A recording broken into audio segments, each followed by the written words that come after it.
even the things you love, there are just some things about it that will just get under your skin. You know what I mean? I love manga. I love manga so much that I would sexually identify myself as ink and paper. But as I said in the intro, there are just some things about what you love, in this case manga, that does get under my skin sometimes. And they're very nitpicky, so I'll say that. But they annoy me nonetheless. So starting up, we have bent slash crooked spines. Whenever I enter a bookstore and I see like a manga volume of a series I really didn't want to read, I obviously get excited. But the moment when I look at the spine and I see this, that excitement just goes away and I just put the volume back on the shelf. Now look, is it a big deal? No, probably not. But I don't know, it just annoys the living heck out of me when it's not like this, but instead, I know that manga publishers don't have the best track record when it comes to the quality control. Especially, I'm looking at you, Viz. But come on, is it that hard to make sure that the spine is at least symmetrical? Like, what is happening that's making it be that crooked? Like, I generally want to know. Yeah. And again, is it a big deal? No, probably not. But this is my defense for this and everything else. Manga, especially nowadays after the price increase, it's not cheap. So when I want to buy a physical volume of a series, I want to make sure that it is at the best quality that it can be to get my money's worth. Anyways, misprinted spine artwork. This is just like, why? Why is it that I'm looking at the cover and I see a bit of the spine just leaking through? Like, couldn't you just like realign it more to like the right or the left or whatever? There are some times when the manga volume is so thin that something like that is inevitable. But I don't know. It's just whenever I see it, it just really irritates me, man. Like, there are some levels of like, okay, it's not that bad, I can accept it. But when it's really like just there, then yeah, it just annoys me. I don't hate it as much as compared to Correct Spines, and if I have no choice, I will get a manga even despite the spine, the artwork spine leading to the cover. But, yeah, well, moving on from spines, we have yellowed pages. Now, I'm well aware that when it comes to the pages of a book turning yellow, it's a lot like me eventually getting a girlfriend. It's inevitable. Let me cope, okay?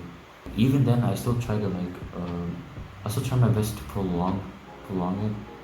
You know, try to keep the room as low humidity as possible. Keep it away from sunlight.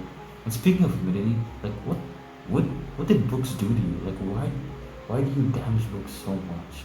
Okay, next up is, I don't know how common this is, but stores that sell damaged manga. I say that I don't know how common this is because I don't see this that much anymore.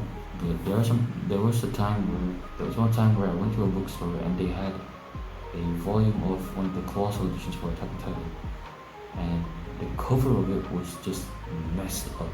Like, it was all creased. I think some of the edges were ripped, and they were still selling it at full price.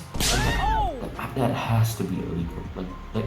Why don't you back it up with a source? My source is that I made it the fuck. How would they read it online at that point?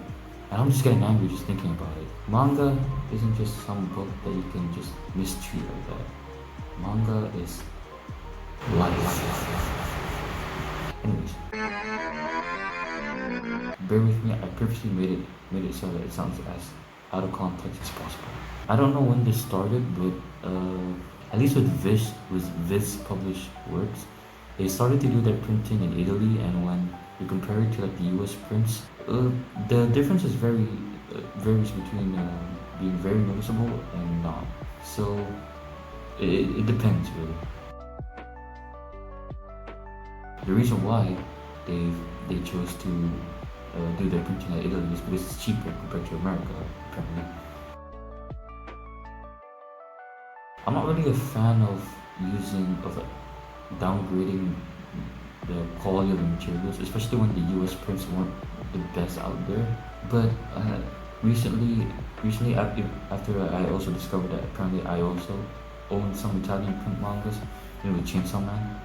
I don't mind them as much. I just hope that the quality doesn't decrease as much as I feel.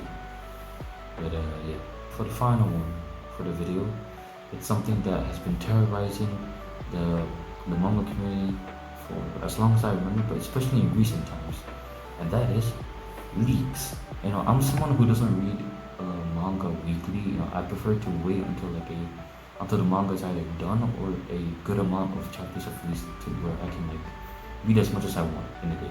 That's just how I prefer to read manga. But some people out there just don't care, I guess.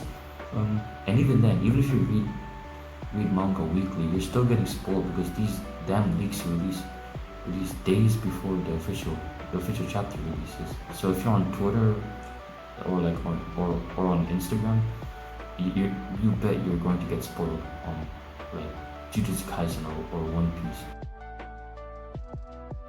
And also YouTubers, what are you guys doing with these thumbnails? I swear, I get that you need to do your clickbait, but this is some of the most obvious. We know what you're trying to hint. Now look, I hear you. You probably are gonna say, "Oh, why don't you stop using social media?" Or "Why don't you just catch up, start reading weekly?"